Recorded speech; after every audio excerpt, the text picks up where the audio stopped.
Bismillah, Assalamualaikum warahmatullahi wabarakatuh. Saya atas nama Iin Sulistawati dengan NIM 1905010261. Jurusan Perbankan Syariah, Fakultas Ekonomi dan Bisnis Islam, Institut Agama Islam Negeri Kendari. Baiklah, di sini saya akan memaparkan tugas makalah saya yang berjudul Pasar Persaingan Sempurna.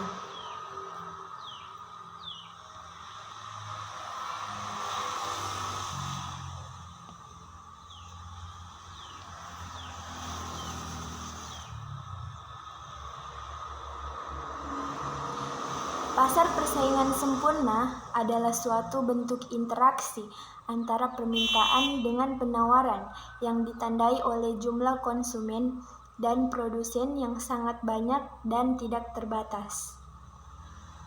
Pasar persaingan sempurna merupakan pasar atau industri yang dicirikan oleh perusahaan kecil yang banyak jumlahnya dan membuat produk yang sama. Pasar persaingan sempurna dapat didefinisikan sebagai struktur pasar atau industri di mana setiap penjual ataupun pembeli tidak dapat mempengaruhi keadaan pasar. Di dalam pasar persaingan sempurna terdapat mobilitas sempurna dari sumber daya serta adanya pengetahuan yang sempurna baik pembeli maupun penjual, sehingga kekuatan permintaan dan penawaran dapat bergerak bebas. Contoh pasar persaingan sempurna antara lain bursa efek atau pasar modal atau pasar uang.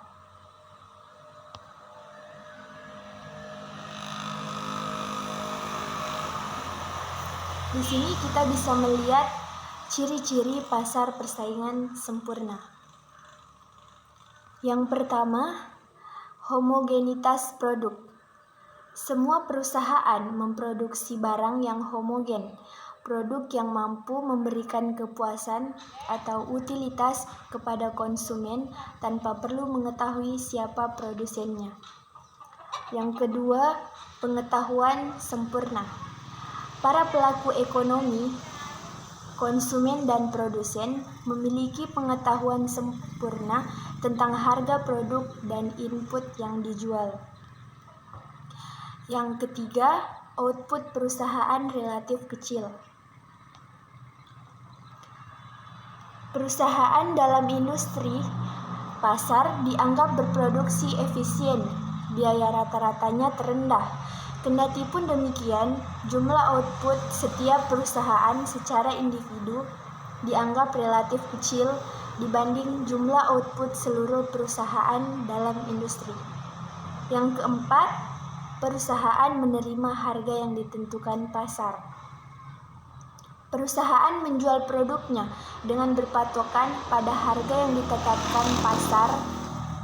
Secara individu, perusahaan tidak mampu mempengaruhi harga pasar. Dan yang terakhir, keleluasaan masuk keluar pasar. Dalam pasar persaingan sempurna, faktor produksi mobilitasnya tidak terbatas dan tidak ada biaya yang harus dikeluarkan untuk memindahkan faktor produksi.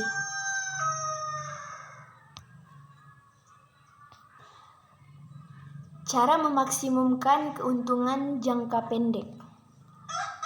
Dalam bagian ini, secara serentak akan ditunjukkan contoh angka tentang biaya produksi, hasil penjualan dan penentuan keuntungan. Dalam contoh ini akan ditunjukkan cara menghitung biaya total, biaya rata-rata dan biaya marginal, cara menghitung hasil penjualan total, penjualan rata-rata dan penjualan marginal, dan menunjukkan caranya suatu perusahaan menentukan tingkat produksi yang akan memaksimumkan keuntungan.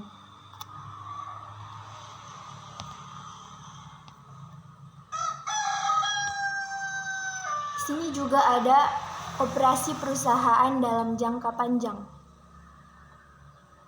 Dalam jangka panjang, semua input adalah variabel. Keadaan ini bisa dianggap stage perencanaan sebelum perusahaan masuk ke dalam industri. Pada stage ini, perusahaan akan memutuskan fasilitas produksi sebesar apa yang harus dibangun, misalnya jumlah optimal dari fixed cost. Dalam jangka panjang, perusahaan juga tetap berusaha memaksimumkan profil. Di sini kita bisa melihat kelebihan dan kelemahan pasar persaingan sempurna. Kelebihannya, harga jual barang dan jasa adalah yang termurah. Jumlah output paling banyak sehingga rasio output per penduduk maksimal, kemakmuran maksimal. Masyarakat merasa nyaman dalam mengkonsumsi produk yang homogen dan tidak takut ditipu dalam kualitas dan harga. Pembeli sangat mengetahui harga pasar sehingga sangat kecil terjadi kerugian atau kekecewaan.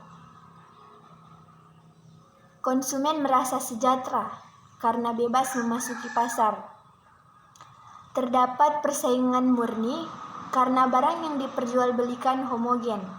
Harga cenderung stabil karena keadaan pasar dapat diketahui sebelumnya.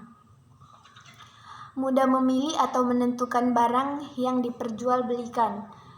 Barang yang diproduksi dapat diperoleh dengan ongkos yang serendah-rendahnya. Persaingan sempurna memaksimumkan efisiensi, kebebasan bertindak dan memilih. Lain halnya dengan kelemahan pasar persaingan sempurna. Kelemahan dalam hal konsumsi, kelemahan dalam pengembangan teknologi, konflik efisiensi, keadilan.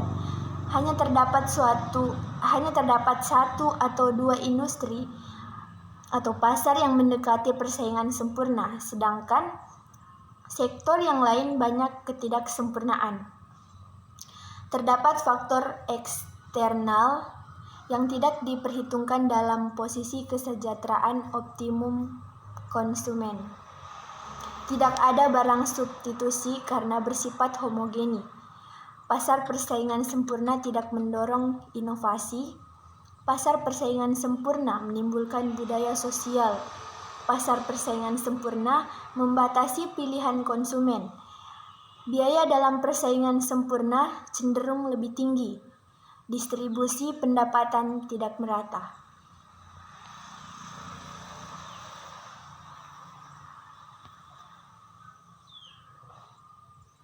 Baiklah, itu saja yang dapat saya sampaikan pada hari ini.